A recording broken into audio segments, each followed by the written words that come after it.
కింద పడ్డది.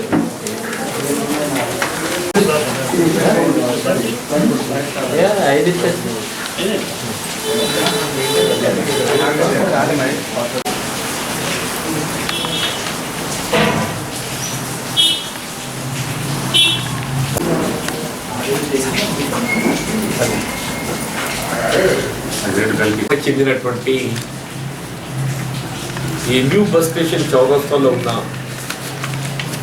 విలువైనటువంటి యొక్క ప్రభుత్వ మున్సిపల్ స్థలం ఇది సర్వే నెంబర్ 138.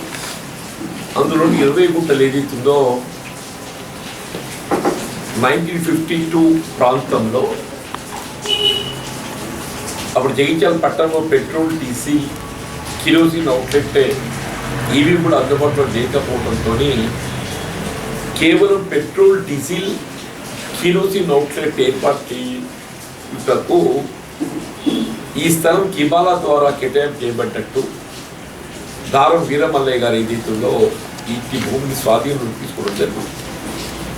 సరే, దానికి సంబంధించి తదుపరి కాలంలో ఏ విధంగా మార్పులు జరిగినాయో, వాస్తవం పెట్రోల్, డీజిల్, కిరోసిన్ అవుట్లెట్ మాత్రమే కేటాయింపు చేయబడ్డ యొక్క స్థలము పెట్రోల్, డీజిల్, కిరోసిన్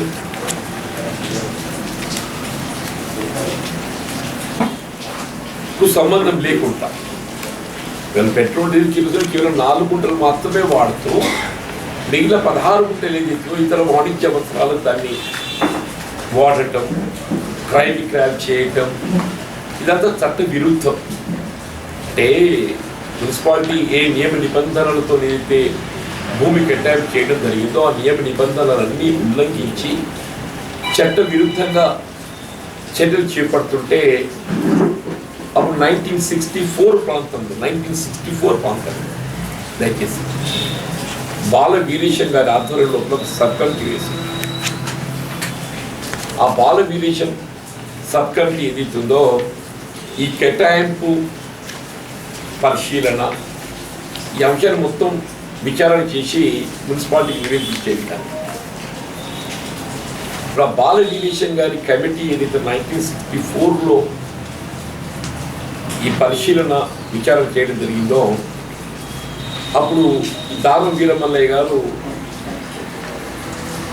జీవించి ఉన్నారు. అలా జీవించి ఉన్నారు. వారి సోదరు పురుషోత్తం గారు ఆ బాల వీరేశం గారి కమిటీ ముందు ఏదైతుందో వారు కేవలం ఈ భూమి కేటాయింపు చేయబడ్డట్టు పేర్కొనడం జరిగింది తప్ప ఎక్కడ కూడా వారికి ఏ డాక్యుమెంట్ ఆధారంగా భూమి కేటాయింపు చేయబడడం జరిగిందో ఆ డాక్యుమెంట్ను మాత్రం ఏదైతుందో కమిటీ ముందు దాఖలు చేయలేదు.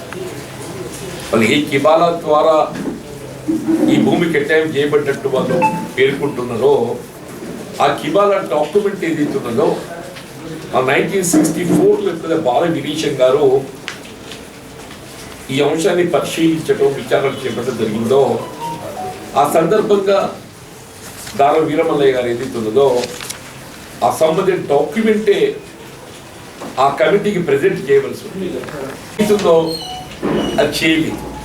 కేవలం దరఖాస్తు ఓరల్ అంతే తప్ప ఏదైతుందో ఈ కిబాలా డాక్యుమెంట్ అనేది ఏదైతుందో వారు తెరపైకి చేయలేదు. సరే, 1975 వరకు ఇవాళ అలా 75 తదుపరి వారు స్వర్గస్థులు కావటం, 70 తదుపరి వారు స్వర్గస్థులు కావటం, 75 వరకు వారి జీవితకాలంలో ఎప్పుడు కూడా ఈ కిబాలా డాక్యుమెంట్ దేని ఆధారంగా వారికి భూమి కేటాయింపు చేయడం జరిగిందని చెప్పని పేర్కొంటున్నారో దాన్ని మా తెరపైకి తేలే. అంటే 1952లో వారికి కేటాయింపు చేయబడ్డట్టు వారు పేర్కొంటున్నారు. వారు 1975 వరకు జీవించున్నారు. తదుపరి వారు స్వర్గస్థులై అంటే దాదాపు 23 సంవత్సరాలు 2 దశాబ్దాల కాలం ఏదైతుందో వారు ఏ కిబాలా ద్వారా ఈ భూమి యాజమాన్యం హక్కులు పొందడం జరిగిందని చెప్పి పేర్కొన్నారో అది మాత్రం తెరపైకి తెలియదు. సరే, తదుపరి తెరపైకి వచ్చిన కిబాలా 1984 ప్రాంతంలో ఒక సూట్ వేసి మంచాల కృష్ణ గారు వారి వారసుడు. అప్పుడు మున్సిపాలిటీ ఏదైతుందో వారిని మీరు ఇల్లీగల్ ఆక్యుపేషన్ ఉన్న ల్యాండ్ సరెండర్ చేయాలి, మన తొలగిపోవాలని చెప్పి పేర్కొంటే వాళ్ళని సూట్ వేసింది. బహుశా ఇట్ వాజ్ 1984 3 of 19 చేస్తాను. చూద్దాం ఏం చేస్తావు, చూస్తావు కదా నువ్వు చేస్తావు కదా నాయన, ఉంటావు నువ్వు పోతావా? అరే నాన్న నేనేమంటున్నా, ఒక ప్రజాప్రతినిధిగా నేను ఇంతమందితో కంటైనా కానీ ఆక్రమణలు ఎవరో నేను గమనించాలి, ఆక్రమణలు ఎవరో నేను గమనించాలి. వ్యక్తిగతంగా నాపై కొన్ని ఆరోపణలు వచ్చినా నేను భరించిన సహించిన కానీ ఏదైతుందో ప్రభుత్వ ఆస్తులను కాపాడటంలో ఎక్కడ కూడా వెనుకంజ వేయలేము. ప్రధానంగా దేవాలయాలకు సంబంధించి అది ఏ మతమన్నా కానీ మిత్రుడు అన్నట్టు రైట్లీ యాజ్ రేసు ఇవాళ ధరూర్ క్యాంప్లో ఏదైతుందో 2019లో ఎమ్మెల్యే పోయినా బహుశా ఎమ్మెల్సీ గెలిచినో లేదో తెలియదు నాకు. అప్పటికి ఎవరు భూమి రిజిస్ట్రేషన్ చేసుకుంటామని చెప్పని తెలిసి వాస్తవంగా గవర్నమెంట్ టీఆర్ఎస్ అయినా కానీ ఏదైతుందో సరే ఒకరి మీద బాధ్యత నెట్టి మనం గమనం ఉండుకోవడం కాదు కదా. నేను I took it as challenge. Collector గారికి రిప్రజెంట్ చేసి ఇచ్చిన, ఎస్పీ గారికి ఇచ్చిన ఒక మతం గల అంటే ఒక టెంపుల్ ల్యాండ్, అదొక టెంపుల్ ల్యాండ్. రామాలయం ల్యాండ్ ఉండేది, రామాలయం ల్యాండ్ ఉంది, దాన్ని చొరవ తీసుకొని కాపాడే నేను ఇవాళ ఇంతమంది కంటే మీకు అందరికీ ఎరికనే. రామాలయం ల్యాండ్ కాపాడడం లోపల విద్యానగర్లో ఏదైతుందో ఎంతమంది కంటే మీకు అందరికీ తెలుసు అని చెప్పంటున్నాను. ఇక్కడ మొత్తం తెలంగాణలో అంత ప్రసిద్ధమైన రాముల వారి ఆలయం సొంత వాళ్ళ యొక్క శ్రమతో నిర్మాణం చేసిండే వాళ్ళు అంటున్నాను. ప్రభుత్వం ఒక పైసా కాంట్రిబ్యూషన్ లేకుంటే ఏదైతుందో వాళ్ళు పాపం నిర్మాణం చేసుకుని చెప్పుకుంటారు. నాకు ఇంత తృప్తి జీవితంలో ఈ ప్రభుత్వ ఆస్తులు కాపాడటం ఇవాళ డబుల్ క్యాంప్ ఉంది, అందులో కూడా ప్రెషర్ వచ్చింది. వాస్తవంగా అర్హతకు అనుగుణంగా అయినా నేనేం ఒకటి ఏంటంటే ఒకరికి ఎంట్రీ ఇచ్చినట్టయితే దాన్ని నిలువరింపచేయాలి. డెఫినెట్లీ అలొకేషన్ జెన్యూనిటీ ఉన్నది, కానీ ఏదైతుందో ఆ ఎంట్రీ ఒకసారి ఆరంభమైతే దాన్ని నిలువరింప చేయడం మళ్ళీ ఇబ్బంది అవుతుందని చెప్పని నేను ఒక అంబేద్కర్ భవన్కి ఏదైతే 23 కోట్లు నేను ప్రతిపాదించాను. ఇవాళ మంచి డిస్ట్రిక్ట్ కలెక్టరేట్ వచ్చింది, ఎస్పీ గారి కార్యాలయం వచ్చింది, వివిధ జిల్లా స్థాయి కార్యాలయాలు వచ్చినాయి, ప్రభుత్వ ఆసుపత్రి వచ్చింది, టీచింగ్ హాస్పిటల్, గ్రంథాలయం, నర్సింగ్ కాలేజ్, 132 సబ్ స్టేషన్ ఇవన్నీ వచ్చినాయి. మరి మంచిది కదా. నేను నా 40 సంవత్సరాల సుదీర్ఘ ప్రజా జీవితంలో నాకు తృప్తినిచ్చేటి, నా 40 సంవత్సరాల సుదీర్ఘ ప్రజా జీవితంలో తృప్తినిచ్చేటి అంటున్నాను.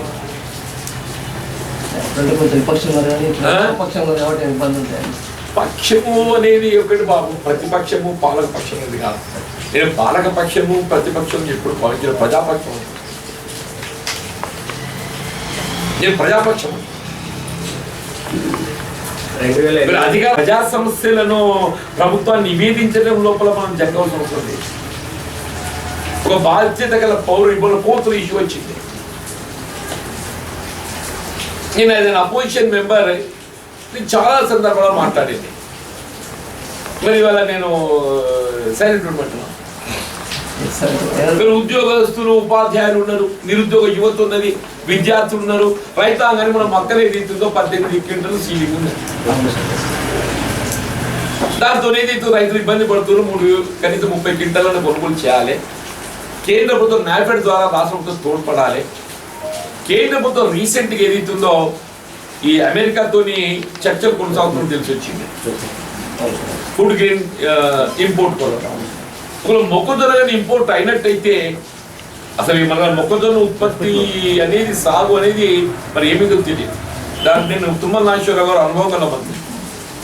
తుమ్మల నాగేశ్వరరావు గారు వ్యవసాయ శాఖ మంత్రులు, ఈ ఇంటర్వ్యూ ఫార్మర్. తుమ్మల నాగేశ్వరరావు గారు వారు స్వయంగా రైతు ఉత్పన్నం కాబడుతున్నారు.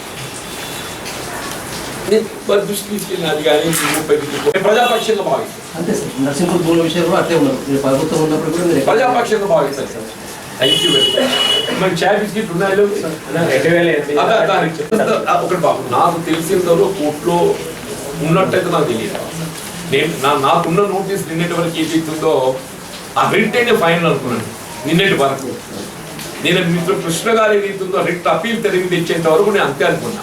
మరి రిట్ అప్పీల్ తిరిగి తీసుకొచ్చిన తర్వాత ఆ రిట్ అప్పీల్ నేను వెరిఫై చేసి ఆ వివరాలు సేకరించాను. మరి ఇంకేమన్నా నిన్న ప్రెస్ మాట్లాడుకోకుండా నేను నిన్న కూడా అన్నలేదు. నాకు తెలిసేంత వరకు ఇది నా నోటీస్లో ఉన్నది, నాలెడ్జ్లో ఉన్నది. ఇంకేమైనా అదనంగా ఉంటే ఉండొచ్చు, నాకు తెలియదు.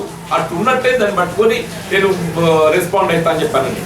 మరి అన్న తర్వాత రెస్పాండ్ అయ్యి మరి ఇంకా నాకు తెలిసి అయితే తెలియదు బాబు. నాకు ఇంకా వేరే పెండింగ్ ఉన్నట్టు నా నోటీస్ లేదు, నాకు ఐడియా లేదు. అంటే మీరు నిన్నటి నుంచి దాన్ని ఫాలో చేస్తారు కాబట్టి అసలు మున్సిపల్ ద్వారా ఈ కేసు మళ్ళీ 100% అవుతుంది. కింది కోర్టులో వాళ్ళకు హక్కు ఎక్కడ కూడా ఇప్పుడు చెప్పిన మళ్ళీ మీరు గోయింగ్ బ్యాక్, ఎక్కడ కూడా వాళ్ళ హక్కులు దురుకరించబడలేదు. మీకు ఏదైతే రిట్ అప్పీల్ చదువుకోండి, రిట్ అప్పీల్ చదువుకోండి. రిట్ అప్పీల్లో కానీ రిట్లో కానీ యాజమాన్య హక్కులు వారికి ఏ విధమైనటువంటి ఆస్కారం ఇవ్వలే, ఏ విధమైన ఆస్కారం ఇవ్వలే. వాళ్ళు ఓన్లీ వాళ్ళ ఆక్రమణ స్వాధీనం, అది పర్మిసివ్ పొసెషనా, అడ్వాన్స్ పొసెషనా, it is to be discussed. ఇప్పుడు మళ్ళీ కోర్టుకు పోయే అవకాశం ఉంటుంది. కోర్టు కాదు, ఇప్పుడు వీళ్ళు ముందు ఏం చేయాలి తప్పనిసరి పోల్సింది కదండి. మరి వీళ్ళు కోర్టు ఏదైతే మున్సిపల్ ఏదైతుందో మరి గవర్నమెంట్ కు ఉన్న అధికారాలు ముందు పరిశీలిస్తారు. ప్రభుత్వానికి ఉన్న అధికారాలు పరిశీలిస్తారు without going to court. Without going to court వాళ్ళకి యాజమాన్య హక్కులు లేవు కాబట్టి ఇప్పుడు హైడ్రా లాంటిది ఉన్నది. ప్రభుత్వం తలుచుకుంటే పెద్ద ఎంత ముచ్చటే అది. నేను కబ్జాలు ఉండగా కోర్టు తీసుకో కొట్లాడకపో. ఇప్పుడు ఏమైతున్నాయండి హైదరాబాద్ నగరంలో ఏమైతున్నాయండి? Anything, all it depends upon the government decision. All it depends upon the government decision. Even without going to the court also, if government feels ఏ విధమైన యాజమాన్య హక్కులు లేకుండా నిబంధనలు ఉల్లంఘించి